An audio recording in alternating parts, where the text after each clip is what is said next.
आज नवरात्रि के पावन पर्व का आरंभ हो रहा है। ये जो नवरात्रि का पर्व है वह उपासना का पर्व है। शक्ति की उपासना, देवी की उपासना, इष्ट देव की उपासना का जो पर्व है वह नवरात्र है।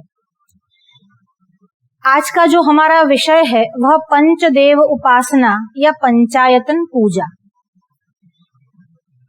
अभी हमने वेदों में मूर्ति पूजा इस विषय को लेकर आपके समक्ष प्रमाण प्रस्तुत किए थे गत सत्र में। तो ये जो मूर्ति पूजा है वह तो वेद प्रतिपादित मूर्ति पूजा है। अब वेदों में उसका उल्लेख है, वेदों में मूर्ति पूजा का विधान है। अब मूर्ति पूजा कैसे करनी है, कौन कौन से स्वरूप रखने हैं, किस किस प्रकार से मूर्ति बनाई जानी चाहिए, ये सभी बातों का भी विषय लेकर चर्चा होनी चाहिए। तो कहते हैं हमारे यहाँ भगवान आद्य शंकराचार्य ने, वैसे उनसे पूर्व भी वेदों से लेकर इतिहास काल में भी, पौराणिक काल में भी, पर जब बौद्ध और जैन के कारण वैदिक धर्म पर आंच आने लगी, वैदिक धर्म का धीरे धीरे जब ह्रास हो रहा था, उस समय भगवान आद्य शंकराचार्य जो स्वयं भगवान शंकर के अवतार है वह भूमि पर अवतरित हुए। शंभुर्मूर्तिश्चरति भुवने शंकराचार्य रूपा। और उन्होंने पंचदेव उपासना का जो हमारा शाश्वत सिद्धांत था पुनः उसको उजागर किया, पुनः उसको प्रतिस्थापित किया। अब यह पंचदेव उपासना क्या है? रविर्विनायकश्चंडी विष्णुदेवो महेश्वर। रवि यानी सूर्य नारायण, विनायक यानी भगवान गणेश, रविर्विनायकश्चंडी विष्णुदेवो महेश्वर। चंडी यानी देवी भगवती, विष्णु यानी भगवान विष्णु, और महेश्वर महा ईश्वर जो सबके ईश्वर है वे सदाशिव। इन 5 देवों की महद रूप से पूजा होनी चाहिए और इसी 5 देवों की उपासना को पंचदेव उपासना कहते हैं। अभी पंचदेव उपासना की आवश्यकता क्यों पड़ी? क्या किसी एक देव से ये काम नहीं चल सकता था? हमारे यहाँ कई लोगों का यह मानना है कि वेदों में एकेश्वरवाद की ही बात आई है।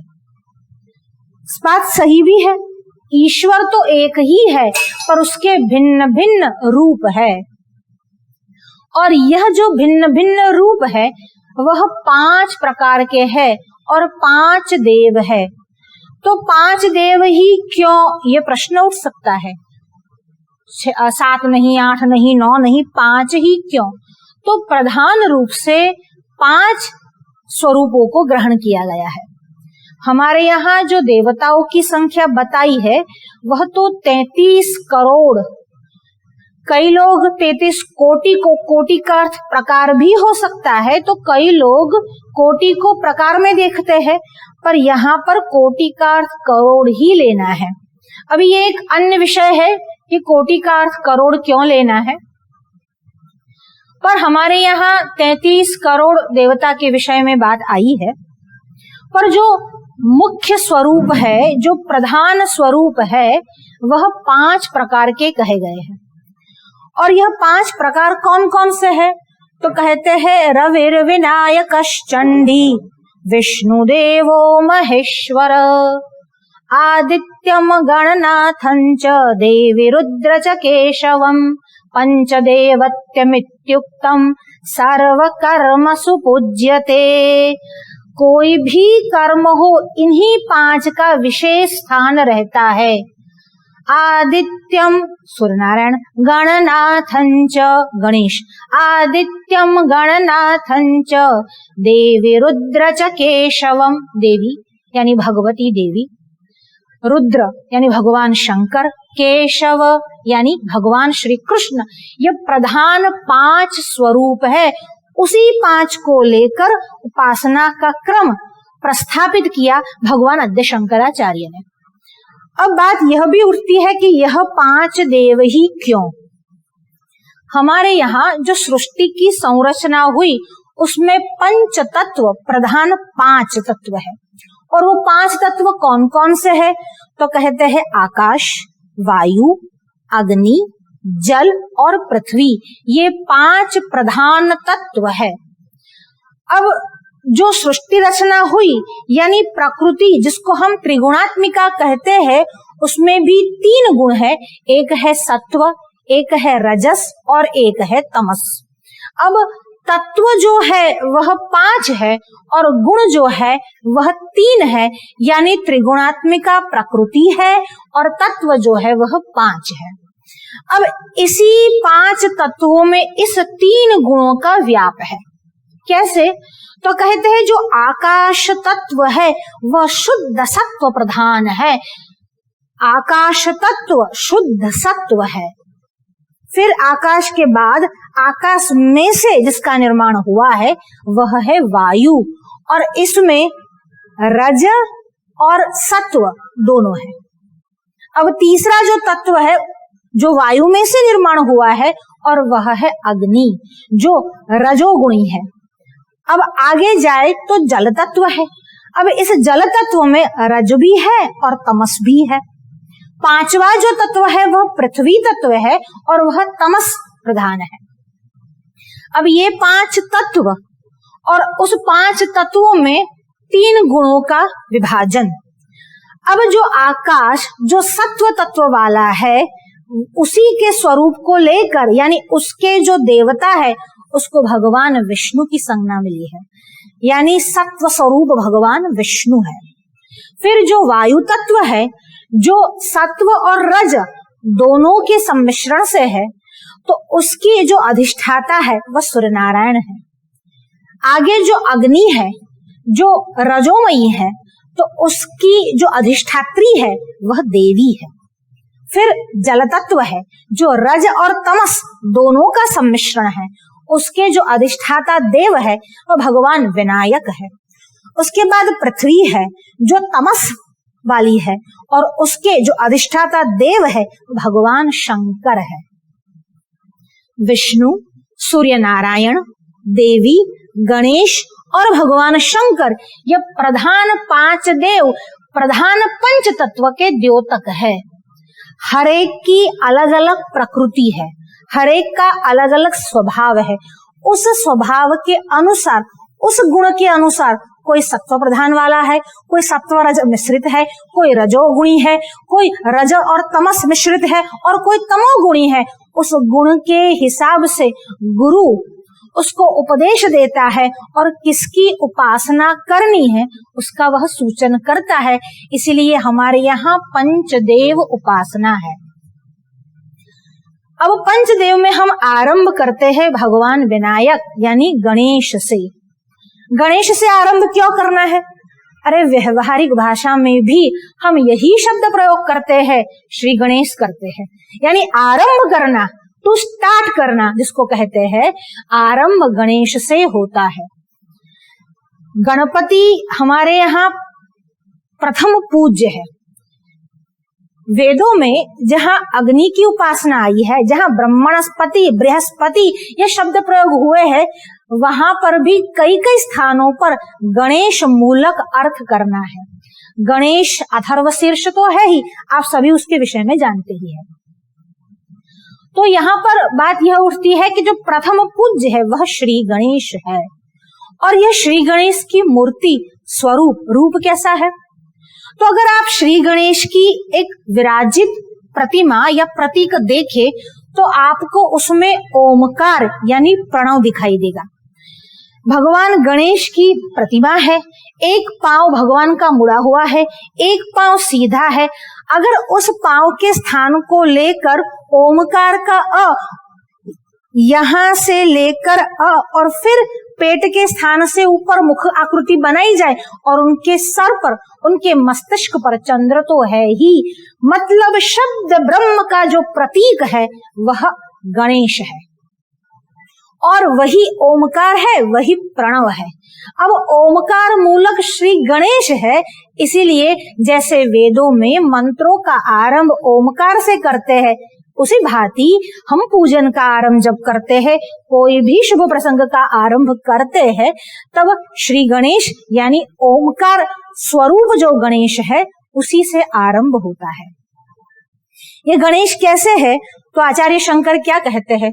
मुदाकरात् मोदकम सदा विमुक्ति साधकम कलाधरावतंशकम विलासी लोकरक्षकम अनायकैकनायकम विलासिते भदैत्यकम नताशुभाशुनाशकम नमामि तं विनायकम। नमामि तं विनायकम, ये विनायक क्या है? विशिष्ट नायक है। अनायकैक नायकम, वो सबके नायक है पर उनका कोई नायक नहीं, इसीलिए वो विशिष्ट नायक है। अनायकैक नायकम नताशुभाशुनाशकम, और जो उनके शरण में शरणागत हो गया, नतमस्तक हो गया। नताशुभाशुनाशकम, शुभ और अशुभ दोनों का नाश करने वाला है। अब अशुभ का नाश करने वाला है, अच्छी बात है, पर शुभ का भी क्या नाश करता है? तो यहाँ शुभ और अशुभ यानी पुण्य और पाप दोनों को नाश करने वाला है। जब तक बैलेंस नील नहीं होता, अकाउंट चलता ही रहता है, उसी भांति पाप और पुण्य इन दोनों का भी बैलेंस जीरो हो जाना चाहिए, तभी आपको ये जन्म और मृत्यु के चक्र से मुक्ति मिल सकती है। और ये कैसे है? विशिष्ट नायक है जो जन्म और मृत्यु के चक्र से आपको मुक्त कर देते हैं। गलद्दान गंडम मिलद भृंग खंडम चलच्चारु शुंडम भजत्राण शौंडम लसद्दंत कंडम विपद भंग चंडम शिव प्रेम पिंडम भजे वक्रतुंडम।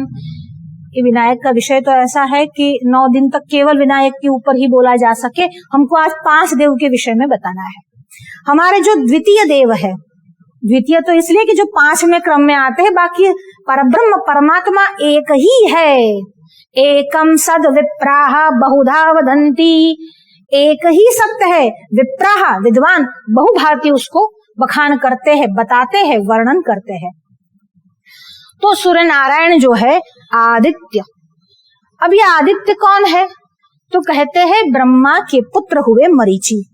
मरीचि के पुत्र थे कश्यप, और उनकी पत्नी जो दक्ष की पुत्री थी उनका नाम था अदिति। कश्यप और अदिति इन दोनों के जो पुत्र हुए वही आदित्य है। अब ये आदित्य का जन्म की बड़ी कथा है, उनका स्वरूप वर्णन भी आया है, पर सूर्य नारायण प्रत्यक्ष देवता है। देवता जो है वो कभी कभी प्रत्यक्ष है पर महद रूप से परोक्ष है, जो हमको सामने दिखाई नहीं देते, पर पृथ्वी पर मर्त्यलोक पर रहने वाले सभी लोग, सभी जीव सूर्य नारायण को प्रत्यक्ष देख सकते हैं, क्योंकि वह प्रत्यक्ष देवता है। सूर्य आत्मा जगतश्चक्षुषश्च, ये सूर्य नारायण जो है वह जगत की आत्मा है, और कहीं कहीं जगहों पर चक्षु भी है, पर ये आत्मा है। परमात्मा शब्द से सूर्य नारायण की ही बात बताई गई है। और सूर्य नारायण का जन्म कश्यप और अदिति से हुआ। सूर्य नारायण की पत्नी का नाम था संगना। घटना ये हुई कि सूर्य नारायण के साथ संगना का विवाह हुआ। उसके बाद संगना जो है वह त्वष्टा की पुत्री भी है। त्वष्टा वही है जिसको हम विश्वकर्मा के नाम से भी जानते हैं।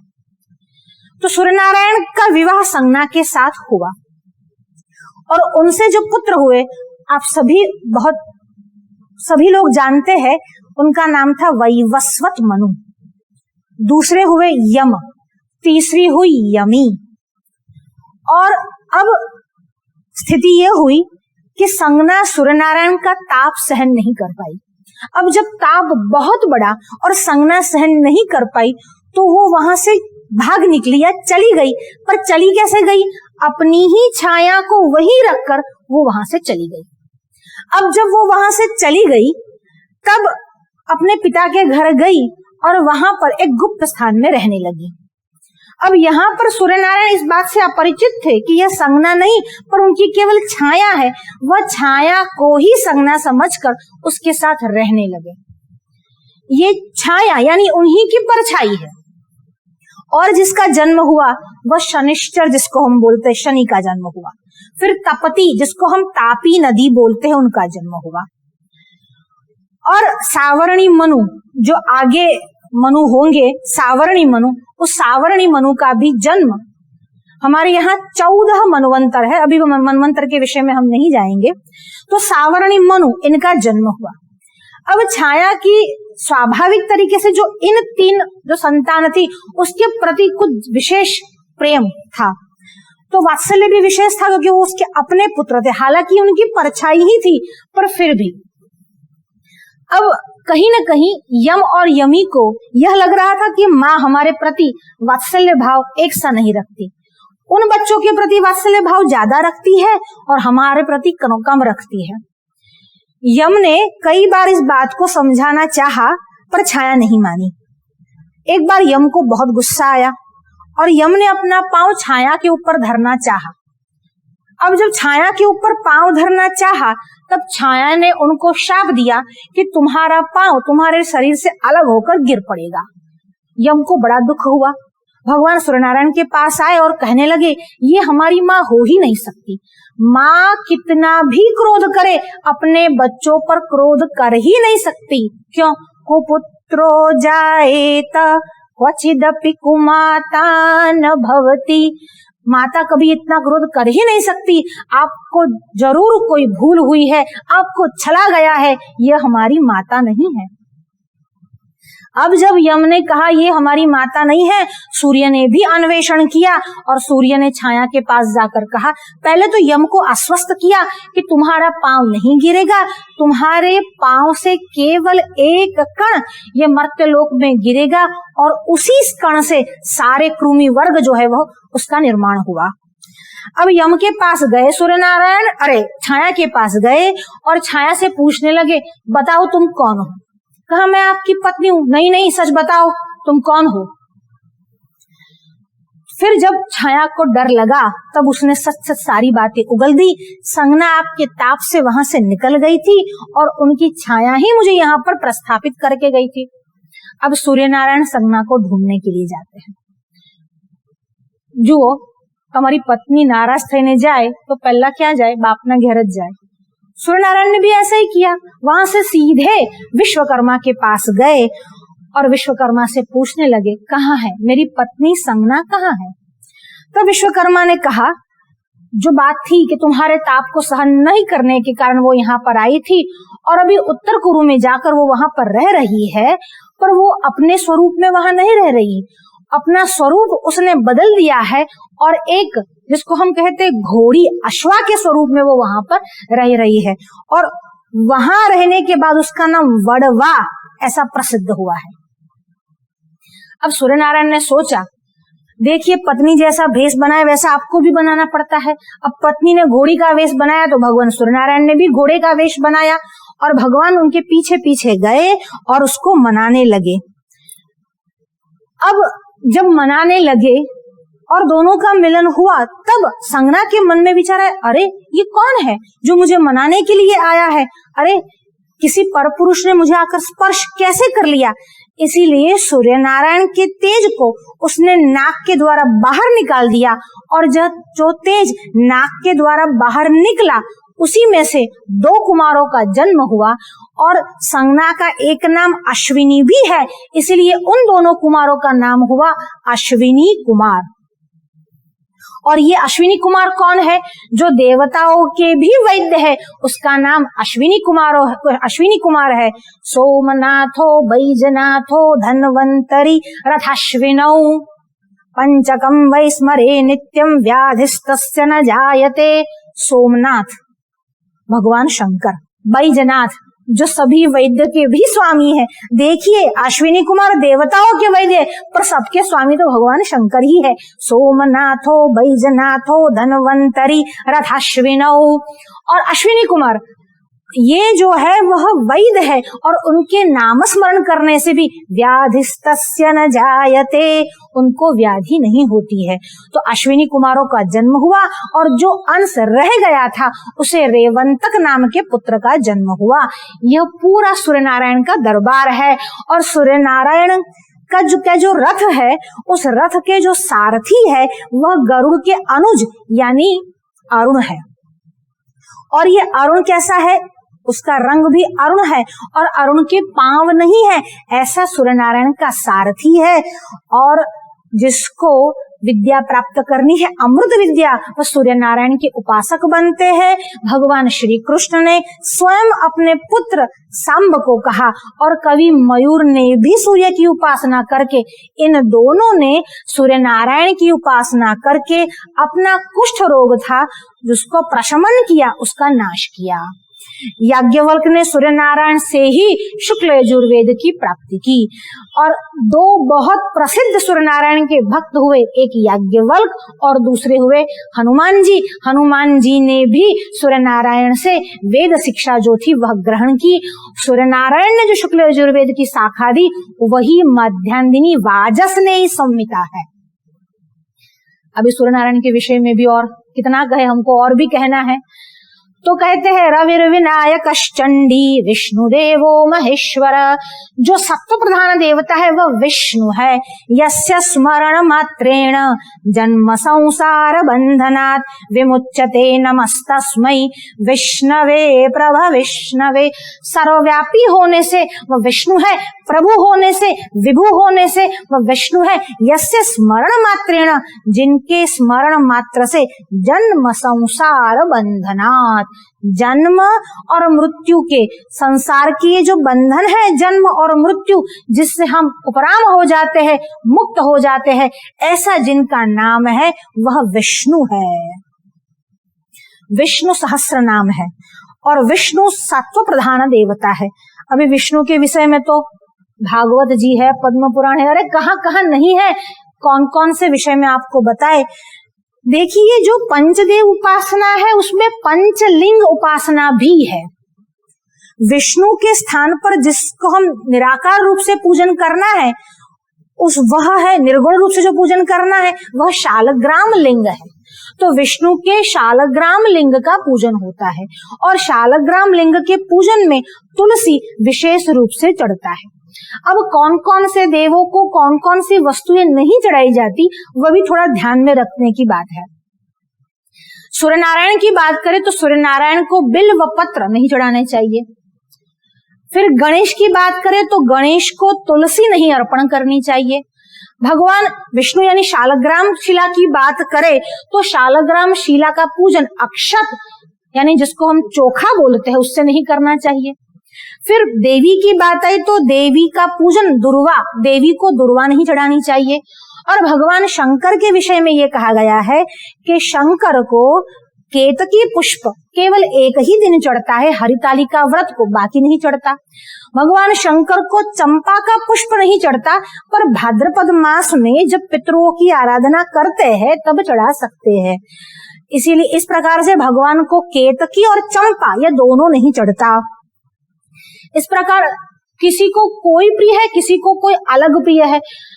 शालग्राम पूजन में कुछ हो न हो, केवल तुलसी हो, भगवान संतुष्ट हो जाते हैं, भगवान प्रसन्न हो जाते हैं।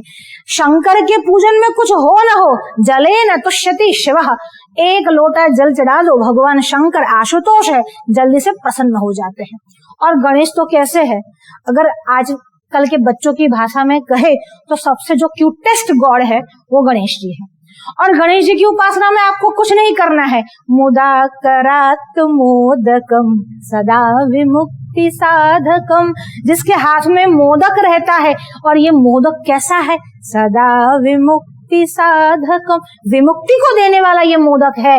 भगवान मोदक प्रिय है। और आपके पास मोदक नहीं तो केवल दुर्वा चढ़ा दो, गणेश जी प्रसन्न हो जाएंगे। देवी के विषय में देवी की तो बात ही क्या करनी, अब ये पूरा ही मातृशक्ति का पर्व चल रहा है। और देवी तो कैसे, हमने अभी कहा, कुपुत्रो जायते क्वचिदपि कुमाता न भवति, और क्षुधा तृषार्ता जननीं स्मरन्ति।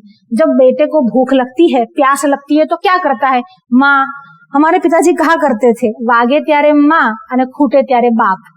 मतलब पैसा चाहिए तो पिताजी के आसपास, पर कुछ लगा हो, जब व्याधि आए, जब रोग से पीड़ित हो, जब दुख आए, तो क्षुधा तृषार्तम जननीं स्मरन्ति, उस टाइम माँ की ही याद आती है। अब माँ के विषय में तो क्या कहना, पूरा पर्व ही उनका है। और वहां आपको केवल भाव चाहिए। अगर आप कुछ धृष्टता कर भी दोगे तो वो तो वात्सल्यमयी है, वो तो केवल अपने बच्चों से प्रेम ही करती है। अब इस प्रकार से यह वस्तु पूजन में नहीं लेनी चाहिए। दूसरा, जब हम पूजन करते हैं, पंचोपचार करते हैं, षोडशोपचार करते हैं, तो उसमें भी क्रम जो है वो निर्धारित है।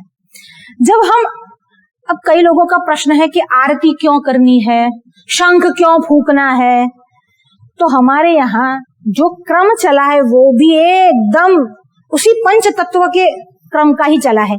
शंख फूकने पर आकाश तत्व से शब्द की उपासना होती है। उसके बाद भगवान के ऊपर चवर ढुलाए जाते हैं, यानी वायु तत्व, फिर धूप, फिर दीप, अग्नि तत्व प्रज्वलित होता है। अग्नि तत्व के बाद जब आरती उतारते, उसके बाद क्या करता है? जलेन शीतलीकरणम, फिर जल तत्व है। और फिर जो मुद्राएं बनाते हैं वह मुद्राएं पृथ्वी तत्व की द्योतक है। इसी क्रम से हमारा पूजन चलना चाहिए। अब षोडशोपचार, पंचोपचार, राजोपचार, इसके विषय में हम आपको क्या बताएं, बोलते ही रहेंगे, बहुत लंबा विषय है। थोड़ा आपको संकेत कर देते हैं। आरती भी किसकी कितनी बार आवर्तन घुमाना चाहिए। अगर विष्णु पूजन करना है तो 12 यानी 12 समय आवर्तन करना है। अगर देवी पूजन करना है तो 9 बार आरती को घुमाना है। अगर शिवलिंग का पूजन करना है तो 11, क्योंकि रुद्रों की संख्या 11 है, 11 बार आवर्तन करने हैं। अगर विनायक का पूजन करना है तो 4 बार आवर्तन करते, या फिर जिसको बोलते हैं 14 बार आवर्तन कर सकते हैं। और सूर्यनारायण तो प्रत्यक्ष दीप है, अब सूर्यनारायण को दिया क्या दिखाना, पर फिर भी अब जैसे विष्णु जो है उसका लिंग जो है वो शालग्राम है, वैसे ही भगवान शंकर की जब लिंग पूजन होता है तब वह बाण लिंग का पूजन होता है। ऐसे ही सूर्यनारायण का जो लिंग है उसका नाम है स्फटिक लिंग। वैसे ही जो देवी का है वह यंत्र है, वह यंत्र ही उसका स्वरूप लिंग है। और जो गणेश है, उस गणेश के लिए जो 4 मुख वाला चतुर्मुख जो यंत्र आता है वही उसका लिंग है। 5 देव है और 5 देव की पंचलिंग पूजन भी है। हमारे यहाँ लिंग पूजन का महत्व है, ऐसा नहीं है। कई लोगों के मन में आता है केवल शिवलिंग ही है, ऐसा नहीं है। शालग्राम भी विष्णु का लिंग है, क्योंकि परब्रह्म परमात्मा साकार है, निराकार भी है, सगुण है, निर्गुण भी है, इसीलिए दोनों स्वरूप में उसका पूजन जो है वो होता है। हम बात कर रहे थे देवी के विष्णु, फिर भगवान शंकर के अलग अलग नाम है। जैसे विष्णु सहस्र है, वैसे ही शिव सहस्र है। पृथ्वी के देवता है, सदाशिव है। उनके 3 स्वरूप जो है वह बहुत ही, मूर्तियां जो है वो बहुत ही प्रचलित है। और एक है पंचानन शिव, दूसरा है अष्टमूर्ति शिव। अब ये अष्टमूर्ति क्या है, पंचानन क्या है, एक विषय हो जाएगा। पर पंचदेव उपासना का हमारे यहाँ बहुत महत्व है और वेदों में पंचदेव उपासना मान्य है। हमारे यहाँ भी ये 5 देव होने चाहिए। संपूर्ण सुख की इच्छा वाले गृहस्थ और निष्काम सन्यासी भी ये 5 देवों की उपासना करते हैं।